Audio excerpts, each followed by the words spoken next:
नदीमुपतस्थो काशी त्वम् महादेवीति सा ब्रवीत् अहम् ब्रह्मस्वरूपिणी मत्तः प्रकृतिपुरुषात्मकम् जगत् शून्यम् च अहमानन्दानानन्दौ अहम् विज्ञानाविज्ञाने अहम् ब्रह्मा ब्रह्मणि वेदितव्ये अहम् पञ्चभूतान्यपञ्चभूतानि अहमखिलम् जगत् वेदोऽहमवेदोऽहम् विद्याहमविद्याहम्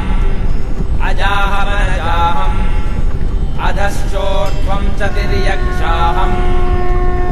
अहम् रुद्रेभिर्वसुभिश्चरामि अहमादित्यैरुत विश्वदेवैः अहम् मित्रावरुणा बुभौ बिभर्मि अहमिन्द्राग्नि अहमश्विना बुभौ अहम् सोमम् त्वष्टारम् पूषणम् भगम् दधामि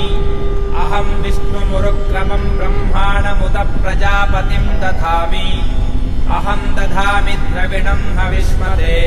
सुप्राप्ये यजमानाय सुन्वते अहम् राष्ट्री सङ्गमनी वसूनाम् चिकीर्षी प्रथमा यज्ञियानाम् अहम् सुवे पितरमस्य मूर्धन्मम योनिरप्स्वन्तः समुद्रे य एवम् वेद स दैवीम् सम्पदमाप्नोति ते देवा अब्रुवन् नमो देव्यै महादेव्यै शिवायै सततम् नमः नमः प्रकृत्यै भद्रायै नियता प्रणतास्मताम् तामग्निवर्णाम् तपसा ज्वलन्तीम् वैरोचनीम् कर्मफलेषु दुष्टाम्